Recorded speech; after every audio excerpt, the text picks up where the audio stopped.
Chris Pies, and you're here for another classroom with PCA Sim Racing. This week, or for the next 2 weeks, we will be at Mid-Ohio for the summer series, and we'll be driving GT4s and GT3s like we've been doing for this little summer series. Mid-Ohio configuration that we're going to be running is just the standard full layout without the little chicane, but it should be a great time. Mid-Ohio is one of those tracks that is just, in my opinion, it's like the old school racing course that would never be built today, so to speak. I put it in the same kind of bucket technically as Barber, and then also maybe a little bit of Road Atlanta as well. But in terms of like history and stuff, I mean, it's been around since the days of Sebring, and it feels that way too. If you go there in real life, it is like the surface. I don't think it's ever been repaved, except for turn 1 now has been repaved. But I think the surface is the original surface, so not a whole. Well, it's got a lot of character in the surface, but when it rains, it gets really really slick. Thankfully, we don't have to worry about that. So. But yeah, it's a great place. As I was saying just before I started the video, I've done lots of laps at Mid-Ohio in real life in different cars, and it's an awesome place. You can learn a lot about how to drive there, as well as a lot about your car. So anyway, I'm gonna load up the replay of some laps that I took a little bit earlier. Does anybody have any questions about we're about what, 2 races into this summer series? We still maybe not even a third of the way through, but we still got a bunch of rounds left. But anybody have any questions about the cars, tracks, series itself? You having fun, enjoying it? Yay, no. Chad, what do you think? You're running in open class. What do you think? I was exhausted after Lime Rock. That was hard to do for 60 minutes. And VIR was fun. I love that track. I missed the VIR race in the last series, so it was kind of a makeup race for me. So I'm enjoying it. You're enjoying it? Do you like the open setups? Are you enjoying that? Or do you what's your thoughts on that? Or do you like the fixed setup? No, absolutely. I way prefer open setup because I find that, I find that I need to tune the setup so that I'm comfortable with it, and then I can push the limits easier. I just find it harder to do that in a fixed setup. Mm-hmm. No, fair enough. Anybody else have any comments or any thoughts about that? Yeah, I really enjoy learning the open setups and how to optimize them and what I like and don't, but it's long, deep tunnel. It is, and that's one of the things about it is you'll learn. It's just like anything else. It's a big learning curve to the setup side to figure out what the different levers that you can change on the car, what they actually relate to in terms of how the car will handle, but how it makes the car feel when you're driving it, and knowing what lever to move to make the car feel better for you and your driving style is a real skill, and it takes time. I mean, you got to go out there, put a setup on the car, go drive it, see how it feels, and then come back, change one thing, and then go out, get the car hot again and do it again. It's very time consuming. So you can get there. You can start to get there easier as you have tuned more and more cars or set up more and more cars. So you can kind of generically really quickly figure out, oh, it's doing this, I need to do this in order to fix that feeling. But to try to get out there and start to eke out tenths of a second on a lap starts to get it can get really tedious. The thing I will say about open setups in general is when you're out there and you're starting to modify your setups to make them more comfortable for you, make sure you have a kind of a process in place of how you want to do it. Be very systematic. If you're an engineer, you're probably well familiar with kind of the process, but don't change too many things at once, because if you change too many variables at once, you don't know what variable is causing the good change or the bad change. And the second thing would be, when you're done making all the changes and making the car feel what you think is faster or going faster, I always like to go back to the original setup that I started with and go run some laps to see if the speed and the comfort level in the car is actually the setup, or is it just me doing more laps with that car on that track.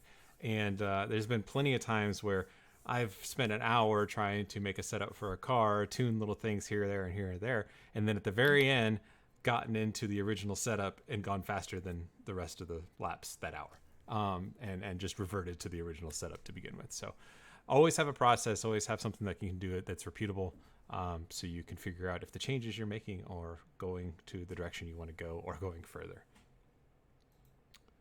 Okay, so let's get started with Mid-Ohio. So like I said, Mid-Ohio is one of those old school kind of tracks like Road Atlanta. There's only really there's one, I call it 1.5 straightaways that really take advantage of, the horsepower and the speed that we have in these cars. But there's a lot of very technical sections in this track. I alluded to in the announcement of the session today that there's a lot of local knowledge that you kind of have to have with this track. And so I'll try to share what I know about it, some things that you can look at, and some maybe thought processes you can think of when going through some of the technical side to see where you can try to set up the car to try to get the most out of it. So coming into out of the last corner down the front straight, the big thing I will say here is when we start the race from a rolling start, it's always awkward coming out of the last corner. And unless you're on the first couple of rows, you're probably going to end up starting somewhere in the last two corners, somewhere in it's called the carousel. So somewhere in that area. So you may actually have a lot of turning in the car when you get a green flag, and you may have a car on your outside or your inside when you get the green flag mid corner. Be aware of that. Be careful.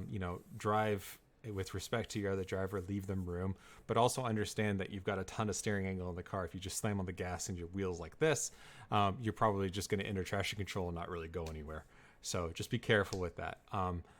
It's just a factor of the short little front straight that we have here at Mid-Ohio. But assuming that we get all run off and we have a good run, we'll start right at the start finish for our first, for our track walk. So coming into turn one, it's the fastest turn on the track in terms of just minimum speed. It is completely flat. There's no camber helping us out. It is just this like fast sweeper, the very definition of a fast sweeper, 90-degree left-hand turn, where you can take a lot of speed, but your line has to be pretty darn good. We've got a fantastic set of braking markers here, 300, 200, 100. In terms of where we want to start to hit the brake to scrub some speed and start to set the car up from a weight standpoint to enter the corner as best we can. The thought process I have going into turn one is we need to get on the brakes to slow the car down a little bit, but once we turn in with a little bit of trail brake to set that nose and get that initial good turn on, we want to get off the brake as soon as we can, and we want to roll the speed through, kind of like we're driving a Miata. We want to maintain our momentum going through this corner. It's very, very easy to do two things. One, overdrive the corner and miss your turn-in point and just basically go way too deep, and then all of a sudden you've got to overslow the car to get back down to anywhere near the apex. Or two, overslow the car just in general, get a good turn-in point, but just stay on the brakes too long and end up just going slower than you could have. So the goal is to try to get off the brakes as soon as we can and back on throttle as soon as we can to set the car. My brake marker here for in this car in these conditions was right around the 200 board. So right around the 200 board, as it's passing my field of view in the cockpit, I will start to get on the brakes right here. So it's actually probably maybe closer to 150. And then my turn-in point is this flag stand right here. So it's the same thing in real life. In real life, the fence ends and there's a little flag stand right here.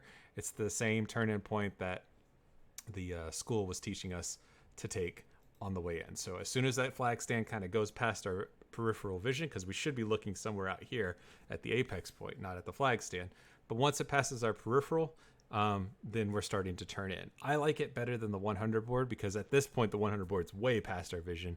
It's not our turn-in point. The flag stand tends to be a little bit better, or the end of the fence. I'm in fourth gear through here. You can see I've got a little bit of a trail brake in, but then I'm off of the brakes completely, basically by the time I go under the bridge, or as I'm coming out from under the bridge. I'm off the brakes and I'm actually starting to feed on throttle in fourth gear.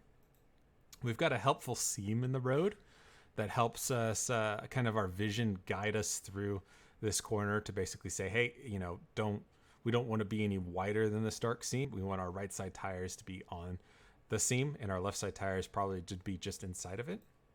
We're looking for this yellow curbing, and basically our apex point is almost towards the end of the yellow curbing. I've started feeding on throttle in 4th gear, and then at this point I'm on 100% full throttle because I know I'm going to make the corner. And I'm hitting it before the yellow curbing, or right as the front of the car is getting to the yellow curbing. At this point, the car, when I'm at full throttle, is going to start to push out a little bit, but notice how I'm maintaining kind of this sweeper fashion around this corner. So you kind of get down to the yellow curbing, get on full throttle. The car has enough grip and enough air to kind of maintain that arc and slowly start to track out after that point. If we do it right, it's kind of like bowling. We've thrown the bowling ball, which is our car, into the corner, and we end up wherever we end up on the outside under full throttle. The car is ending up out here not because I'm driving the car out there, but because that's the only place for the car to go. I could turn my wheel even harder than this, but if I did, the car would still end up in the same spot because I'm on the edge of the grip of the tires and what they're going to give. If we do it right, we'll be right here, right side tires along the edge of the grass. Be sure not to overcook it. You don't want to be touching those grass with any kind of load in the right side of the tire. If you straighten the car up and your tires are just starting to kiss the grass, that's okay. But if you've got a significant steering angle and you touch that grass, you're going to loop yourself pretty quickly. You can use a little bit of this access road for a little bit of track out if you need to, just to kind of try to straighten it up and try to keep your momentum as much as possible. That's perfectly fine, just so long as you get the car back on the track before, obviously, this little grass period comes back. So let me back it back up. I'll show you one more time in slow-mo. Brake just after the 200 board, turn in at the flag stand, 4th gear, off the brakes, start feeding on throttle, bam, on the throttle, and we know we're good, and the car will track out all the way to the edge of the grass. Coming through the little short chute, second longest straightaway on the track, we're going to accelerate up from 4th gear to 5th gear. And then what we're doing going into the keyhole, which is this tight little corner down here, we're going to be looking. Unfortunately, the brake markers are way over here on the left side, and we need to be looking over here to the right with our vision. So we have to use our peripheral vision to see where the brake marker is. But I'm looking for the 200 board. So the middle board is kind of my reference point. We're going to be going uphill, so we're going to have a little bit of gravity, and a little of the track undulation is going to be helping us brake and pushing the car into the ground as we go up the hill and have this little bit of elevation, so we can brake a lot later than we think we can. So that's why the 200 board is the brake zone, considering we're going almost 140 miles an hour. So I'm braking basically as that 200 board passes my peripheral vision, and then my line for the brake zone is from the edge of the track on the left side down to where I can see the candy stripe curbing right here. And my goal is to kind of like brake so the car goes at that candy stripe curbing, but almost around it. So I'm trying to brake and bring my car around and start rotating this car around the candy stripe curbing as I crest this hill. The thing about the keyhole is you've got a ton of grip going into the corner, which is assisting us to braking. But as soon as you crest this hill, you can see it by just, you can't see where the track goes after this point. Everything falls away. It's off camber, downhill, all the grip goes away. So you have lots of grip, lots of grip, lots of grip down to this. Basically, I double apex this corner anyway, but basically down to this first apex point, the track feels wonderful, nice and grippy. And then as soon as you crest that hill and you pass that apex point, it just falls away and your grip is gone. And so you need to have the car already rotating as you cross that first apex point, because once you crest it, you're not going to get very much rotation after that if you have any kind of speed. So full on braking, starting to turn in. This is what I mean by like turning around that corner. You can see that I'm trying to rotate the car right at the apex point. I've hit my apex point right here, which was the crest of the hill. And I've got the car already starting its rotation in the initial fashion. Down to second gear. And there's multiple lines through here, but I like to keep it really tidy. I try to keep it really tight to the curbing to avoid going out too wide and out into the marbles and where there's not a whole lot of grip on the track. Keep it nice and tight. It shortens the curve as much as possible, and it also defends and protects from anybody that's trying to attack you. If you go really wide into the corner and do a really hard double apex where you hit the first apex, go way out to mid-track or even beyond mid-track and try to diamond the corner out, and then come back and hit the second apex to get a good run, you open yourself from attack from somebody coming up and trying to sneak inside the inside, and take away your second apex from you. So I like to keep it nice and tight. But both are definitely viable if you're on your own. So I keep it in second gear. I come out just a little bit from the curbing through here, and my second apex point is going to basically be where the curbing and the grass meet, which is right here. So basically, I'm trying to drive the car as close to this little point on the grass as I can get it, while accelerating through the corner. So we're trying to do a second apex through here. If we do that, we're under full beans, second gear, and the car will end up where it ends up right here because it has no choice of to go anywhere else. So let's go through that again. The keyhole is probably one of the more difficult corners to really get right, and it takes a lot of practice. So full on braking, try to rotate the car around the first apex point. The entire time that we're cresting this hill, we're coming off the brake more and more. And the goal is to, again, like turn one, we're trying to get off the brake and get all of our grip into the lateral turning forces of the car and help us turn the car.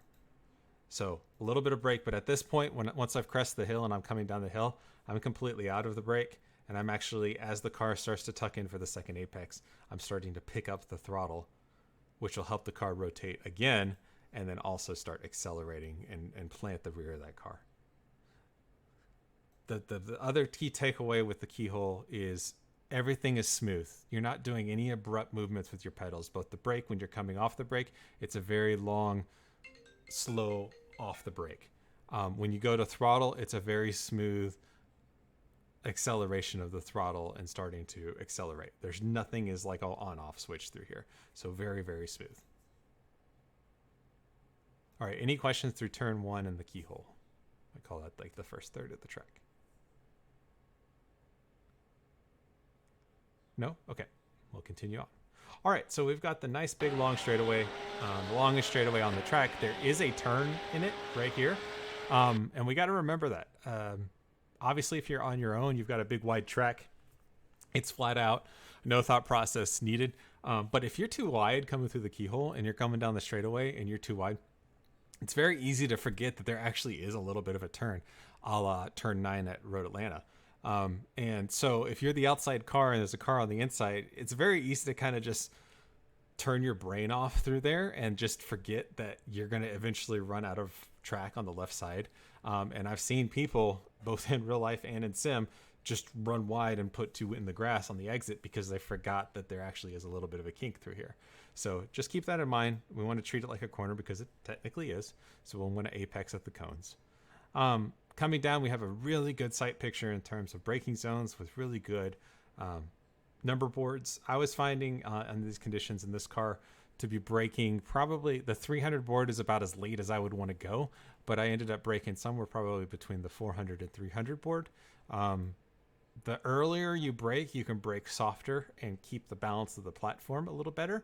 But you can go a little bit deeper all the way to the 300 and potentially maybe even past 300. But the later you go, the more difficult it's going to be to get control of your platform for the turn in at China Beach. So I'm braking right here just before the 300. So right maybe at the 470 or 375 board if there was one. And then my eyes are down here, obviously, at the apex. Now, if we look at the track and we look how it's shaped, we can see a lot of the track. And what that tells us is there's a lot of camber that's helping us turn. So we're going to try to take advantage of that. We're going to bring the car down, get down on the apex as close to the curbing as we can. And we're going to use the camber of the track to try to carry the momentum through here. It's a lot faster than you think it is for this right-hander coming off the straightaway. So I'm in third gear. Again, like turn one, like the keyhole, it's a common theme. I'm trying to get off the brakes as soon as I can and let the car roll its speed through. So you can see at this point, already on turn in, I'm almost off the brakes. Right here, basically coming up to the apex point, I near as makes no difference, have no brake in the car. And then at the apex point, I'm picking up throttle. I'm letting the bowl of the camber catch the car and help grip up and turn. Now, coming through here, this is one of the local knowledge points. It's very tempting to try to pinch this corner off, this right-hander, to try to set up for this left-hander, which is called Madness. I was taught not to do that. What I was taught to do here is try to take the right-hander as fast as you can. You're coming off a big long straightaway, and at the end of the day, the fastest way around a track is to try to connect your straightaways and make them as long as possible. So rather than try to pinch this right-hander off and go slower through it, I want to try to maintain that straightaway as long as physically possible. And to me, this left-hander is the throwaway, not this right-hander. So I don't care about the left-hander. So what I'm doing is I'm going to treat this right-hander as a full-on traditional corner. I'm going to let the car track all the way out to the grass and carry the speed, as much speed as I possibly can. So that's why you can see at this point, I'm 100% throttle. And the goal of me for my car is to carry the speed all the way down to the left side of this track right here at this point. At this point, notice where we are on the track. We are in a bowl, so we're going to go uphill. We can use that to our advantage to help brake super late going into the left-hander of Madness, which I believe is turn 5. So super late braking, we're going to use that hill to our advantage, slow it down, and kind of just ride the inside of this corner all the way around like a little carousel. Being over here on the right side of the track to open up the left-hander really doesn't do us any good because we've sacrificed the speed coming through the right-hander off the straightaway, and then we're also setting up for what should be a throwaway corner anyway, so there's no reason to set up for it. So that's why I like to track all the way over to the grass, brake really hard, and keep it nice and tight. It also, for people that aren't listening to this track walk, it also provides an actual passing opportunity. If somebody in front of you pinches off the right-hander in order to set up for this left-hander over the hill, and you just send it in there, you're going to be right alongside them for the turn in on the left side. You've got the inside corner. You've got everything going for you. And while they're going slower, you're going faster, and you can essentially put your car alongside them for the left-hander and take it away from them. I've passed many, many cars doing this. So that's the little secret local tip. Down to second gear. Keep it nice and tight around the left-hander. At this point, you kind of look at the track and you're like, what the hell? What are we doing? There, you can't see anything. And so if we go to cockpit, I mean, where does the track go, right? At this point, it's very easy to kind of get a little bit lost if you're not very familiar with this track. Trust that the track will be there, but the goal through this left-hander is once we crest this hill, basically once we end with the Kenda stripe curbing, the track is going to completely fall away and we're going to lose all of our grip. So what we want to do is we want to get all of our turning done as soon as possible through this corner, keep it nice and tight. And then on the back end of this corner, we want to not track out beyond halfway. So we want to go to about mid-track, no further. There's no reason to go all the way to the right side because we have to move the car left to set up for the right-hander. So Madness is the complete throwaway. Make it as such. We've sacrificed the entry. We're going to sacrifice the exit as well in order to set up for the two more important corners, which are both the right-handers, both preceding and following this left-hander. So as you can see coming over the hill, I don't want to go past mid-track, which is right about here, all the way over to the left side to set up for the right-hander. And this is, again, all in second gear. We're going to apex pretty much right at the midpoint of this curbing. You can get up on the curbing or you can stay off of it. I like to use a lot of the curbing here. It helps turn the car when the car gets up a little bit. Just be aware that if you do get way up on the curbing, if you go slam on the gas going through there and you don't roll on the gas, you can end up spinning up the rear tires because they lose grip. And you can enter traction control, which can really hurt your drive out. So you can see here, I'm kind of maintenance throttle all through here. I'm not a full throttle. And then as I start to open my hands coming out of the right-hander, then boom, I'm at full throttle. So let me back it up and I'll show you what that little looks like without me stopping it every second. So coming in here, as I said before, I'm going to brake just after the 400 board, downshift to third gear. Apex at a good apex point with this curbing. You get up on this curbing, back on full throttle for just a brief moment, let the car run all the way in, downshift to second gear, nice and tight. This is the sacrifice corner. Crest over the crest, be ready for any oversteer as we crest the corner. Bring the car over to the left in order to turn right on and get down to the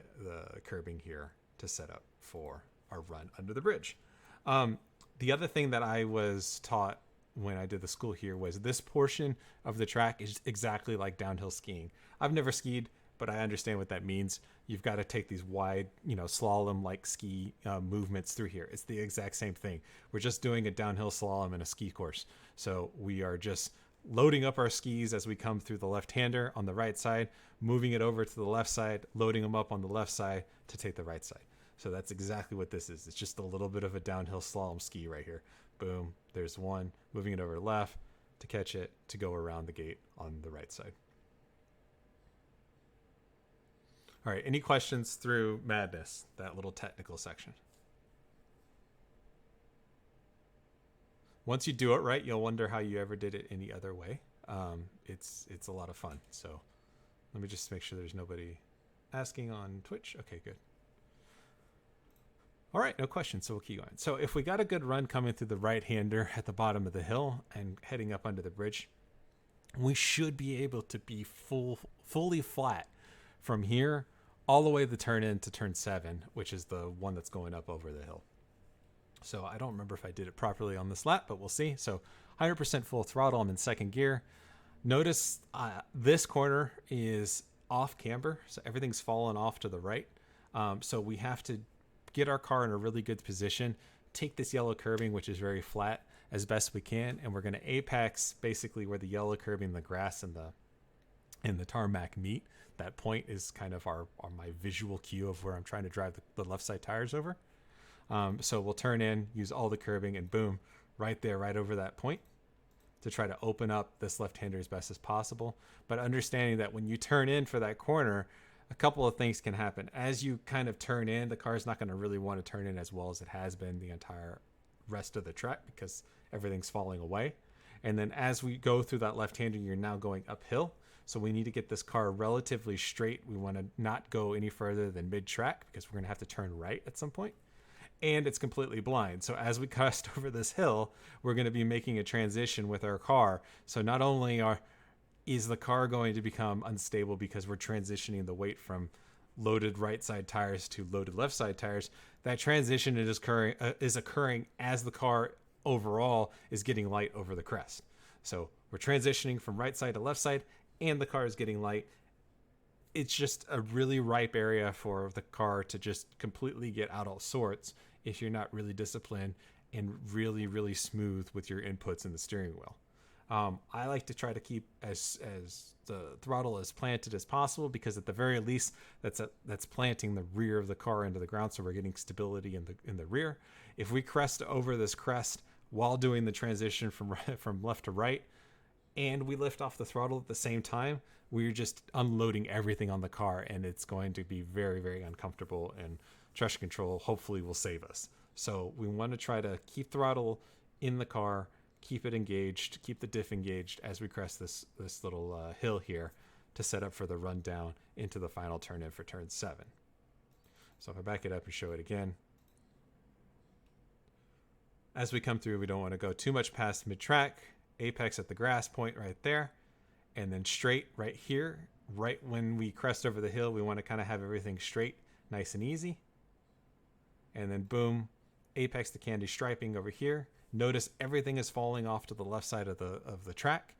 So again, not a lot of grip on the left side of it. We don't have the grip that we normally would. All off camber. But what's happening is we're coming off a descent on the hill, and we're actually going to be compressing into the ground and then going back uphill again. So even though we are off camber, we do still have a bit of a compression at the bottom of the hill. So we will get a little bit of extra grip as we compress right at the apex point, which is right around here. So the car will feel like it's going to understeer when you first turn in here, right here. It's just going to be understeer, understeer, understeer. But as soon as you get to boom right there, the car is going to take a little bit more of a turn and help guide you to where you need to be. So you got to predict it. And then as soon as we go through this right-hander after the curve, we need to be able to slow the car down a little bit to set up for the final right turn, which is kind of the most important out of this whole series. And so in order to slow it down, we're going to have to get on the brakes a little bit, but we have a lot of steering angle still in the car and we're off camber. So you can't get on the brakes hard. It's a very smooth, maybe 20, 25% brake pedal as you open your hands, and then you can add a little bit more brake if you need to. But we need to try to create a straight line for as straight a line as possible so we can get an effective brake pedal done before we do our final turn in. So you can see right here, as my steering wheel starts to open, I mean, it's almost straight. I mean, what I've got maybe a 10-degree steering angle at this point. This is where my brake zone is right here between that candy stripe curbing and the yellow curbing. That's where I'm trying to get my braking done to slow the car down. And then as I get to the edge of the curbing, I start lifting off the brake because I'm going to start adding more steering angle. Downshift to third gear right there. Do my final turn in. I'm off the brake at this point because, again, look at the track. We're on the side of a hill. Everything's off camber.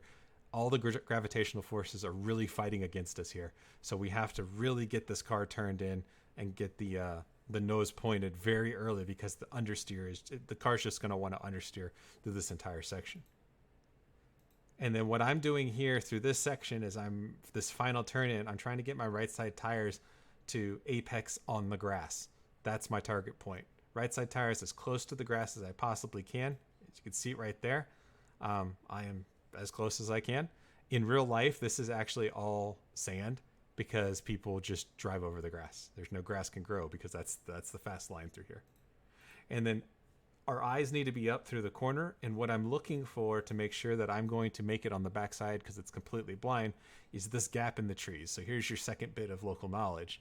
This gap in the trees right here, this field goal, if your car is pointed at that when you're hitting the apex point coming over the hill, you're going to be fine on the back end. So right here, as I'm cresting the hill, if the front end of the car is pointed at this gap in the trees, I'm going to be perfectly fine and I can be on full throttle cresting the hill, no problem. If I'm cresting the hill at this point and my car is pointed left of the gap, I'm going to have issues coming over the hill making the corner. I'm going to have to at some point get out of the throttle. Hopefully not as I crest, because that's going to get the car very oversteery as we crest the hill. But if I'm pointed over here and I'm basically at the top of the hill or approaching the top of the hill and the car is not turning anymore, I'm going to run out of room on the backside. So boom, right there. I'm opening my hands at the gap in the trees. I'll end up in a perfect spot as I crest that hill. Now, as we crest that hill, remember the car is going to get light. We're going to lose grip on all four tires coming over it. So what we need to do is we kind of need to open our hands as we crest the hill. Think of the hill at Lime Rock Park, right? Not to that extent, but it's very similar. The car is getting very light, so we need to basically try to open our hands up as we crest the hill, and then as soon as we crest that hill and the car comes back and lands on the ground, then we can add a little more turning if we need to. Once it is settled. So boom, right there. You can actually see what my hands are doing with the steering wheel. I've got a decent amount of turn in, open my hands, catch the oversteer, and then back onto whatever turning I need to do. If we do it right, our left side tires will be on the yellow, right along the grass line, coming over that crest of that hill. It'll be third gear over that crest. All right, coming through Thunder Valley, another little short squirt of a straightaway. Fourth gear, fifth gear right here. I was playing around with just leaving it in fourth. I think you can run it all the way out in fourth and you'll just tickle the rev limiter right at the brake zone. So you could just leave it in fourth, or you could shift up to fifth, whatever feels more comfortable. I like going up a gear because when I brake and I grab a gear to brake to go down, just the rhythm helps me. So I usually grab fifth and then I'll grab fourth for the turn in through this left-hander. So hey, Chris, sorry to back you up. I missed my mute button. Oh, no problem. On the last one, on the crest of the last one, yeah, I've been dropping in a second at the top of that, and I've seen other people do that to get the rotation right there, just for a short, and then back into third right there, just to make rotation. Is that overslowing or? You're probably overslowing if you do that. To be brutally honest, and if you grab second through there, the extra rotation that you're getting is probably because you're overslowing the car. Try third to see if you can get the car pointed better, tighter, right at this point, than grabbing second. Because at this point, if you go into second somewhere around here, if you leave it in second as you crest this hill, you're going to have so much torque through those rear tires that it's going to be very easy to overpower them as you come over. And if you're not perfectly straight with your steering wheel, you're going to be in traction control like crazy, or at worst, potentially spinning the car when it comes off the hill. So the third is the fast way through there. It may not feel like it, but see if it works. If it doesn't work and you can't seem to make it work, obviously go to second. And if you're more consistent that way, but I would really try to get into third through there. Thanks. Yeah. All right. So coming through Thunder Valley, we're going to get the car all the way over really close to the right wall. We want to open this corner as much as possible. Again, notice the theme. It's a blind corner. You can't really see past the apex point. All that means is that we've got an uphill in the brake zone and in the initial turn in. And then as soon as we hit the apex, it tabletops off. And in fact, I think it actually falls off away from you. So what that means is understeer at apex. So we got to get the car turned in early when we have a little bit of grip. So we're going to brake pretty much right where I'm at, just before the 200 board. It's basically as the track straightens up from the right-hander, that's where we brake. And then we brake and we turn in late, what feels really late for this corner. So I'm turning in pretty much where the grass starts. I'm not driving straight to the corner. I'm going a little bit wide and then coming in. Down to fourth gear. Initial brake to help plant the front end of the car to get a good bite, but then immediately start coming off the brake pedal and start transitioning to throttle. Because it's a very fast corner and we want to use this candy stripe curbing as best we can. That's our apex point, as you can see here. In real life, there's a pretty nasty bump right here, but we don't have it in sim, thank God, right before the candy stripe curbing. But we're going to use and kill that candy stripe curbing. Boom, 100% full throttle as we crest over the hill. It keeps the rear of the car planted, and if we apex it appropriately on that curbing, we have more than enough track coming through. We conveniently also have this nice seam in the track as well to help guide us through here. So if you're having a problem visualizing the corner, look for that seam. Right side tires, much like turn one. Right side tires on there, it kind of guides you through this corner of how you would want to be taking it. As you can see, I'm just driving right along it. We do it right, we'll end up right here, setting up for the key or for the carousel at the end of the track, which is probably the second sketchiest corner on this particular track and one of the sketchier corners in all of iRacing. So here's the third bit of local knowledge I'm going to teach you guys.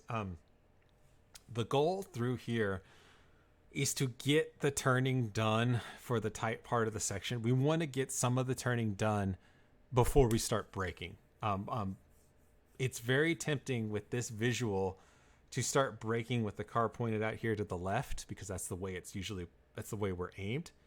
And then all of a sudden you've got to turn the car basically almost like feels like 180 degrees on its nose. Wouldn't it be great if we could get some of the turn into the car done while we do the first initial brake?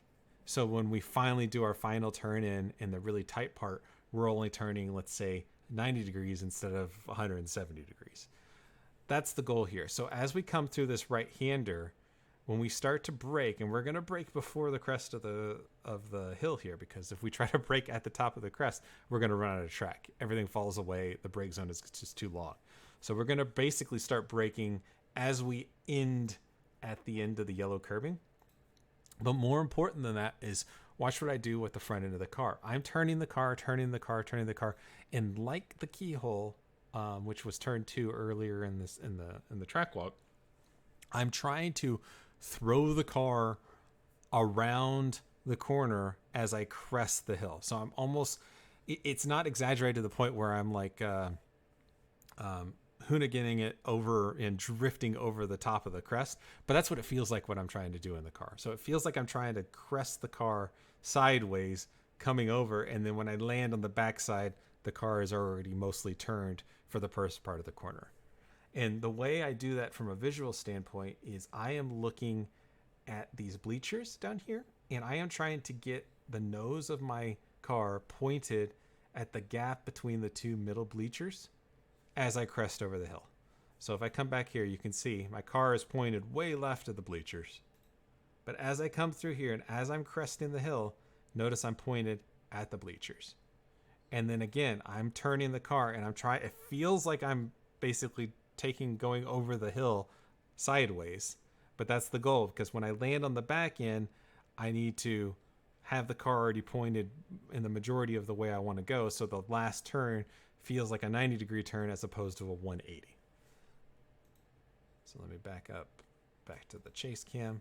So as you can see here, I'm landing on the back end, but I've already got the car mostly turned in the direction I want to turn. So at this point, I'm just kind of riding around, coasting around, letting the front end, the turning of the car, scrub the speed and slow us down. I'm not actually braking. As you can see, I've got just maybe the tiniest hair of a brake pedal, maybe like a 5% or not even that in the car. And what I'm trying to do is get all the way down to the apex point, which is right here, right on this curbing. In real life, there's a pretty significant bump right here that you have to miss by straddling the curbing, get two wheels on the curbing, so you minimize the bump. It's not in the sim, really. I mean, it is there, but it's very light, not like it is in real life. And so what I'm trying to do is I'm trying to get my right side tires up on the curbing, close to the grass, second gear, and then as we come around there, boom, flat, second gear. Be careful to keep your hands open because it can be the track can cause oversteer coming through there. Look at the track, it's like this. So again, we're off camber. And then if we do it right, we'll leave a little bit of room to take the left-hander flat. We've got a little bit of camber right here at initial turn in, and then it kind of bottoms out or evens out as we come around the corner. So be aware that you're going to transition to understeer coming out of the corner, but you should be able to take a flat in this car for the lap around the track. Whew, short track. I mean, it's only a minute 20 for the lap time around here, but my God, there's a lot to go through, right? This is not a track you're going to master in an hour. This is a track that takes lots and lots of laps to really get the nuance of it down. I have a feeling there's going to be a pretty wide gap in terms of lap times here, where most tracks, you tend to have the whole spread around maybe a couple seconds. I think the field here is going to be like 5+ seconds, which is pretty amazing considering the length of the track is so small, right? It should be super compressed. And that's just because Mid-Ohio is super, super technical. And the folks here that have a lot of laps have learned the little nuances, those little local knowledge tidbits to help go faster. And that all just kind of adds up. So let me show what it looks like at speed. Can you show that the sequence again, the last about 3 or 4 turns? Yeah, I'm going to show everything at speed real quick. And then, well, let me do that. Let me do it first. And we'll then, go slow, yes. Yeah, let me go slow, and then I will do the full lap. So, thank you. All right, so coming up through Thunder Valley, again, brake at the 200, turn in at the grass, kill the curbing on the left, should be full throttle in 4th gear, let the car track all the way out. We're going to brake at the end of the curbing, get the car rotated initially on the first one, off the brakes, let the car rotate and scrub on its own. If we need to dab the brakes to get it down, we can. Up on the curbing, second gear all the way through. Be mindful of potential oversteer between the two corners, and then the run out to cross the finish line. Okay, so let's go down to cockpit and show what this thing looks like. All right, let's see if I can talk fast enough because it comes fast and quick. All right, 1, 2, 3. All right, coming through the corner. We're gonna brake about the 200 board, turn at the flag station, off the brakes, right here, off the brakes, back on throttle. Ride it all the way through. We're looking at the 200 board, looking for that as our brake marker. We're gonna brake straight to the candy curbing, try to rotate around it over the crest, off the brakes. Car starts to tuck in, back on throttle, get on the candy stripe curbing, get a good late apex. Treat the little kink here as a corner, so we'll apex at the cones. We're looking just after the 400 board, hard threshold braking, turn it in, get off the brakes in 3rd gear, back on throttle, squirt of throttle, hard on the brakes, 2nd gear, keep it nice and tight, don't go past mid-track. Now we're skiing. Get up on the curb on the right side, straighten it out, boom, full throttle, apex of the grass, open your hands over the lightness, brake, 3rd gear, get on the grass if we can, look for the opening, back on 3rd throttle, or 3rd gear and full throttle. We're gonna brake at the 200 board, turn in at the grass, get up on the curbing, mash that throttle. Brake at the end of the curving, get the rotation early, slide it through there, off all the pedals, back on second gear, mash it through. And ride it all the way through. So for those keeping score at home, track temp was 109, and that was a 1 minute 20.8. So, yeah, busy lap, but fun. It's one of the most technical and most fun tracks in the United States. I love it. Absolutely love it to death. Any questions? Anything you want to look at again? Thoughts on gearing for this track? I'm assuming you're using short stack, but I'm wondering if the FIA would be good to have longer or taller gears for some of the off camber falling away corners, or the places where you're worried about traction control. I was finding the short stack to be really, really nice.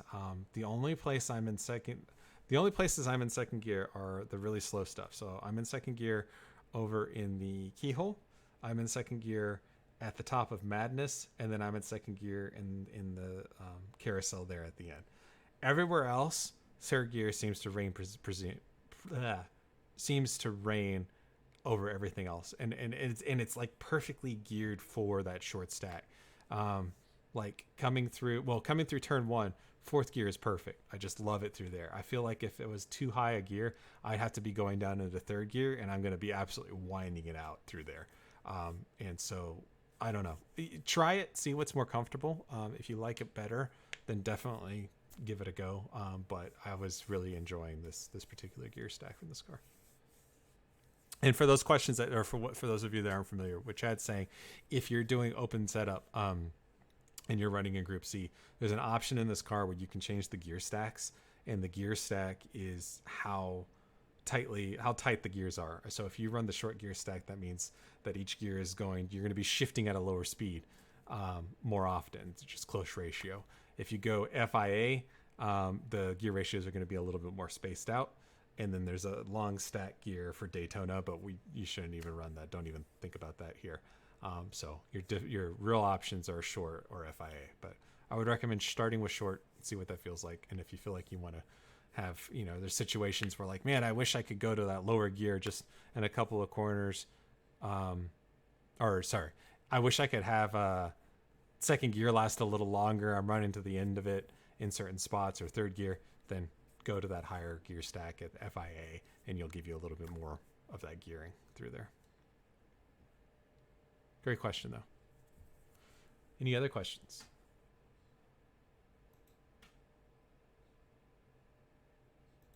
Okay. So we got 10 minutes. I'm going to show you guys what it looks like IRL. Just a quick question, if you don't mind. Sure. Yeah. So what do you like for wing on this one here? Do you like higher wing for the S's or lower wing for the straight? Absolutely. You want a high wing. This is a high downforce track for sure. Okay. The straights are very, very short relative to the rest of the track. And so you need all the grip in the rear that you can get, because the tendency in some of these corners where you're braking and you're turning at the same time is that the car is going to try to swap ends on you. The rear is going to start to really kind of start to move on you. If you add more wing and you add more downforce to the rear, it's going to really plant that rear and give you a little bit more traction in those off camber corners. So I really recommend high downforce here. Okay, so we're talking 12. Yeah, I think mine.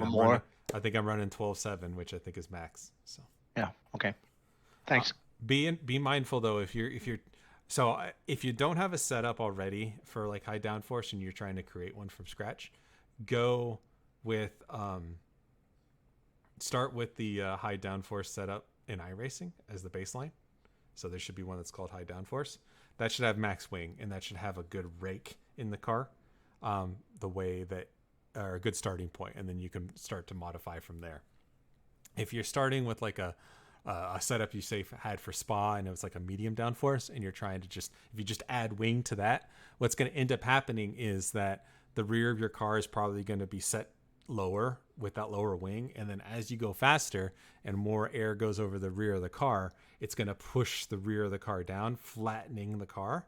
That's great for aerodynamics in terms of making it slippery, but what's going to happen is it's going to really be difficult to rotate. The car's not going to want to move around.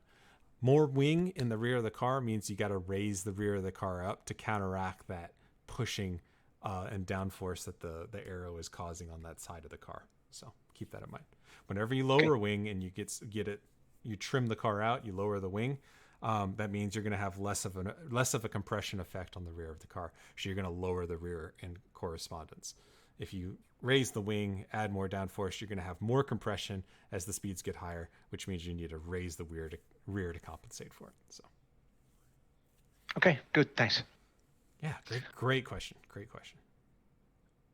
Okay, so this is what I was going to show. This was me, and I'm sorry for the potato quality for some reason. Oh, wait, can it get nicer? It's still potato. So this was me in a Ginetta earlier this year at Mid-Ohio and WRL. And so this was me doing a lap here just to show what it looks like in real life. And you can see there's a lot of very similar, I mean, it's the same track, right? But so what I'm doing here is I'm coming to the 200 board, braking at the 200 board, and I'll turn in at the flag station right there just as I talk. Now this is all new pavement. This is the first time they've repaved anything at Mid-Ohio, so it's really grippy in turn one. It's not quite like the sim in turn one anymore, so lots of grip. You let it track all the way out. Then we're going to come up to the little brake markers over here on the left, just like the sim.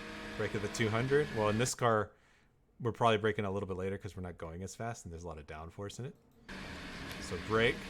Throw it in from the entry, like I said, around the first corner, the first apex. I let it run a little bit more than I did in the sim, just because I need all the run I can get in this silly car. And then we're taking a really late apex coming around the second corner, right there. There was also a wet patch on the concrete on the left you did not want to touch whatsoever. And it came really far, about just over mid-track, so it was exaggerating the late apex coming out of the keyhole. Coming into China Beach, same thing. Here's your 400 board, 300 board, 200 board. So I'm going to probably be braking right around the 400 board in this car. I don't have ABS. Turn in. And here's the difference. So if you look at this BMW that's in front of me, look where he's at. He's at mid-track setting up for the left-hander versus where I put the car. All the way over here on the left side of the track, like I showed you. And the camera's on the right side of the car, so there's more car to the left. But I'm getting the car all the way over here near the grass, where he was somewhere around the seam to take it in. So what you can see is I really pull the gap back up on him because I'm able to carry more speed coming through the right-hander.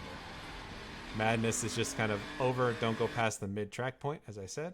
Then we're skiing all the way to the left. Clobber the curbing on the inside. Boom. They took the bridge out. That doesn't exist anymore. And then flat throttle all through this point. Letting the car settle. Get all the way as close to the grass as you can. There's the gap in the trees.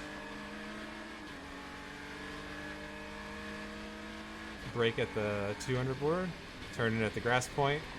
I missed this particular apex there. And then turn in and get the car rotated. Get it rotated. Look at the gap or the distance I make up on them in that brake zone, because I'm just able to get on the brakes harder and then go through. So you can see everything that you use in the sim is identical to what you use in real life. It's pretty cool. Anyway, fun stuff. I always like to try to incorporate the real world stuff when I can. All right. Wow, we're actually ahead of time. So if anybody has any other questions, I'll stick around. If you have any questions about setup, I'm happy to load up the sim and talk you through that. Otherwise, there's probably different groups that are putting up sessions. Go have fun, practice what we learned here, and good luck in the next coming weeks. I wish I could be there, but I am going to VIR to race in the 24 Champ Car race, so I'll have fun at VIR and think of you guys when I'm racing. So Yeah, I don't think there's any sessions posted for tonight. It wasn't last week either. I don't believe. Oh, there wasn't? Okay. No. Would you like me to throw one up? I can throw one up. All Hard right. to say no. Oh, yeah. Let me throw one up. Here, give me a second. Let me stop streaming.